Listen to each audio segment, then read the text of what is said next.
Hey guys, welcome back to my channel. I hope you guys are all well. It feels so weird just sitting talking to the camera. I feel like I'm always in a voiceover. But anyway, today's video is going to be slightly different. So if you guys are no stranger to my channel, you know that I do fashion fixes, which is a little series that I help you guys out with any sort of sewing alterations that you can do to your clothes. But I know a lot of you guys are beginners and you're maybe not as advanced as I am in sewing, even though I just seem to think that everyone is, even though they're not. So in today's video I thought I'd help you guys out by doing a sewing machine beginner's guide, as one of you guys actually commented on one of my videos. Fifi Gonzalez asks, you should do a sewing machine beginner's guide. So I thought I'd do it for you guys since I saw this comment and a lot of you guys liked it. So I was like, quite a lot of you I guess want this video. So I'm not quite sure how to do it for you. I have seen a few on YouTube, but I wanted it to be as simple as possible. So I'm going to go over three things, which is the actual sewing machine, the tools that you will need for a beginner, and some tips of how to get started. So the first thing I'm going to jump into is the sewing machine.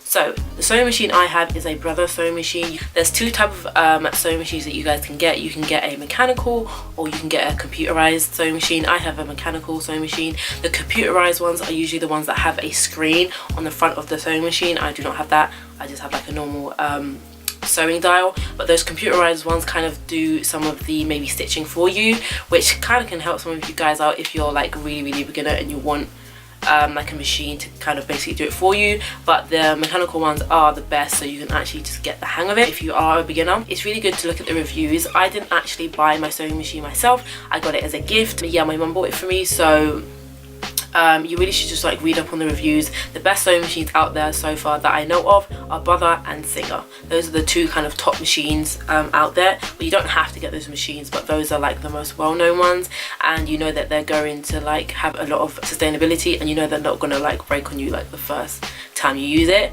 I got my machine at the age of 16 and I'm now 21, so I've had my machine for 5 years and I have not had to like bring it back to the store or have it maintained or anything like that. So for sustainability, it has lasted me a very long time. Also, reviews to look up is like it can do basic stitches like zigzag stitch, straight stitch, make sure it has a back stitch, just the basic stitches that you need. And with my machine it came with three things: a manual, a toolkit, and a DVD. The manual is a basic thing. It has everything that you need in there, from how to actually do the stitching on the machine, the accessories that come with the machine, extra accessories that you can buy for your machine, and stuff like that. And if you don't really want to read the manual, or if you're a bit confused and you're more of a visual person like I am, the DVD is really good, and I found it really handy because it actually helps you like visually see how to thread the machine, how to do the stitching, how to do a zipper foot, how to do a button foot, or whatever the case may be that you need to do. Most of the time it was on the DVD, so that really helped me out when I first got my machine. So maybe look for machines that also have a DVD tutorial on it as well.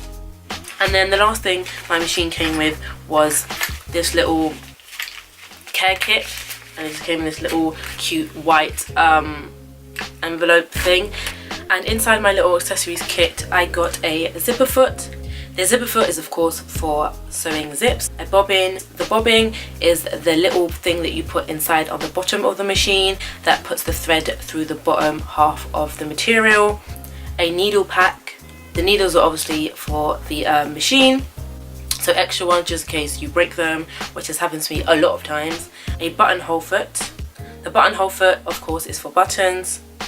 An extra spool pin. The extra spool pin is just in case you want to add another one to the top of your machine, if you want to add some more thread. Screwdriver. The screwdriver is to unleash the needle inside the machine. And darning plate. And the darning plate is for anything such as applique, embroidery. So that is the basics for the sewing machine. I'm not really sure if you guys, how much you guys know your way around your sewing machine, like what each thing is called. So if you want like it to be more detailed, I can do something with just how to thread the machine, how to do the bobbin and all that stuff. If you guys want a video like that, I'm not sure if you guys already know that stuff. Another thing that also helped me is if you really want to look after your machine, make sure you clean it. That is a very big thing that no one ever talks about. But if you don't maintain your machine and you don't clean it, then it's going to break much faster. So there is a tutorial on the little DVD disc that they gave me of how to clean my machine. It was very complicated at first. It kind of was a bit overwhelming because I'd never really taken apart a sewing machine, but it was very simple and it was very simple to put back together. As time goes on, your machine does start to like wear away from all the threads and just a build up of everything that you put inside the machine. So all the threads kind of collect down the bottom of the machine, so it's really good to just clean it every once in a while, maybe like every 3 months, every 6 months, just to make sure that the maintenance of the machine is good and you don't break it, because that is the last thing that you want to do, because repairs for sewing machines are very expensive. So I would definitely highly recommend that you make sure you clean your machine every so often. Okay, moving on to tools that you will need for a beginner. So the basic tools that I think you guys would need for now, I think, are these: scissors, tape measures, pin cushion, some chalks or marker pens, and a seam ripper. So with the scissors, I have two types. I have these little mini ones that my aunt actually gave me because she's a seamstress as well. So I also have these ones, and these are good for like just like going into really tiny little threads, or if you want to cut something off really delicately, these come in handy. And I just have my big giant sewing scissors, and these are like full metal. They're completely made of metal. They're really heavy, well, they were really heavy when I first got them, but I'm kind of used to them now. These are designed for right-handed people, so I've kind of just taught myself to cut with my right hand, even though I am left-handed. So yeah, these are the two types that I have. But for the meantime, if you guys are just getting started, just get the basic sewing scissors, and make sure no one in your house touches these. Make sure they're only used for sewing, because the more that they get used for other things like paper or anything that just doesn't involve sewing or fabrics, will make your scissors dull. And I've learned that the hard way, and my scissors are becoming quite dull now, so I have to get them sharpened. I'm not quite sure where I can get them sharpened, so I'm gonna have to look that up for you guys, but when I find that out, I'll definitely let you guys know. If you guys know how I can sharpen my scissors by myself, I would really love to know in the comments down below, and obviously you can help other people out. But for the meantime, I have these. And then for my tape measures, I have two types. I have this big long, just like old-fashioned tape measure, and it just has big giant numbers on one side, which is inches, and the other side has centimeters. And I really like this one because it's really easy to see the numbers. I also have this one. It's sort of like a travel kit size. It's really tiny. The numbers are much smaller, but this is a really good travel size one. And then for pins and pin cushions, I have this cute little pin cushion that I actually got from a charity, not a charity shop. I got this from a car boot sale quite a while ago. I think it was like £1 or something. It was just the pin cushion by itself, and it's really cute, and I just loved it. So I just attached a piece of elastic to the bottom of it so I can wear it on my wrist like this. And another little thing, these are just extras, but I'm just telling you guys anyway. Another thing I picked up, which is absolute lifesaver, and I absolutely love it so much, is my magnetic pin holder. It literally, like, whenever I like drop all my pins all over the floor, which happens so often, this is just a lifesaver, like, because all you do is just like put it face against the ground or the surface where you dropped all your pins, and literally just hover it over the top, and they're all back on here. Simple as. So yeah, this is a really good investment, and I'm so happy I bought this. And then going on to chalks and markers, I just have this box of chalks, and it has white, blue and red inside. My white one seems to have cracked. Chalks are pretty good for like your basic fabrics, but it doesn't work on every fabric out there, so you might have to vary between chalks and maybe like markers. And then the last thing I had is a seam ripper.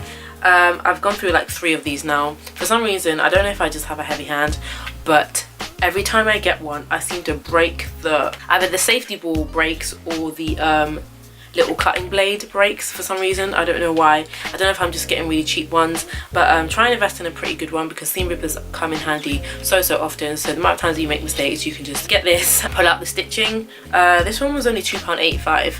So you can get them from various like haberdashery and craft stores. A lot of craft stores sell these as well. So yeah, these really come in handy.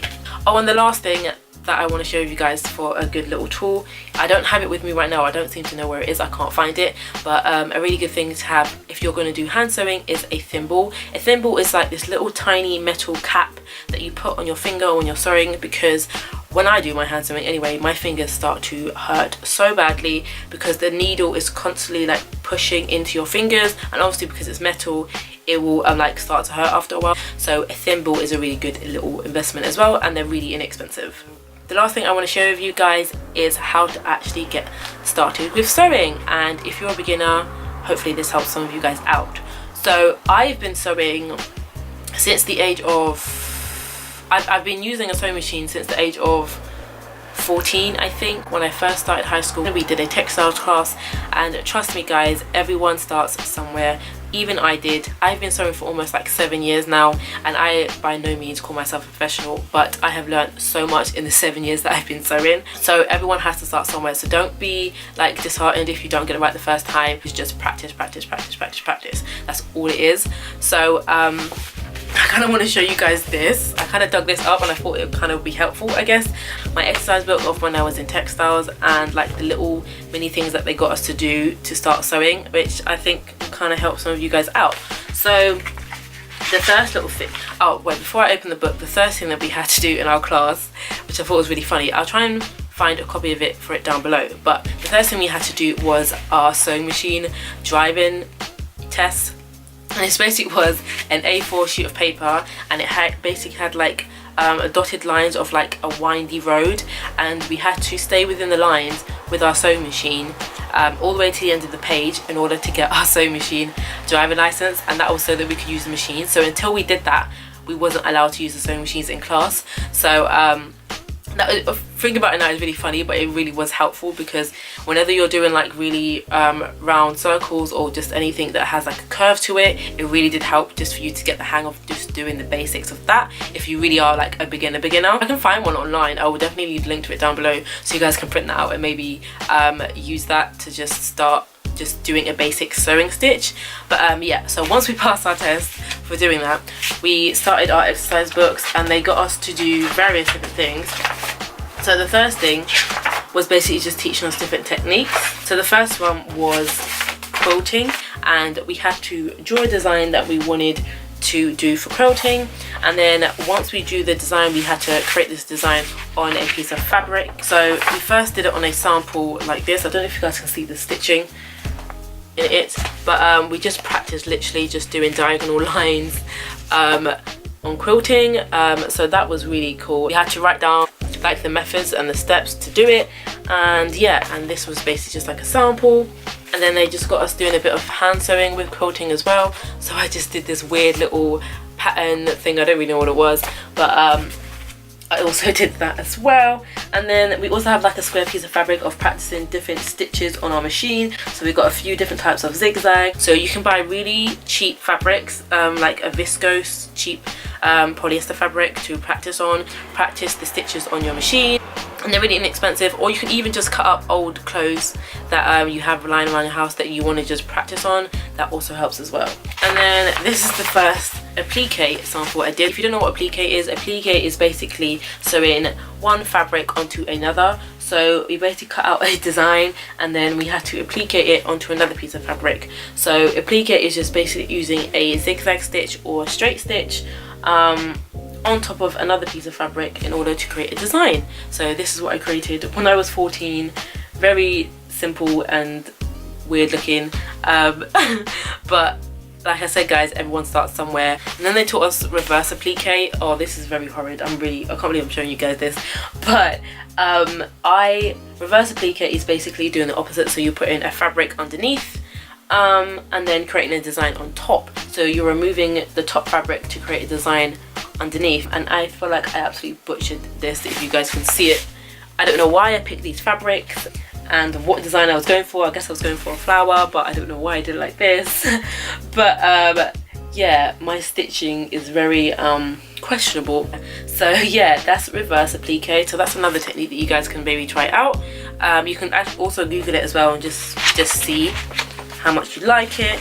And then another technique they taught us was embroidery, and I think this was the one that I liked the most because I feel like it's basically drawing with a sewing machine, and I love drawing, so it was really cool, and you kind of just go crazy with it. So you can maybe, like, if you find a pattern piece of fabric, you can practice drawing around the shape or design on the fabric with your sewing machine, and that's just what I've done here. Just done a few little lines all over the flower, just creating different colors and stuff like that. So I really had fun doing this one. So yeah, this is machine embroidery, and most basic sewing machines should be able to do this.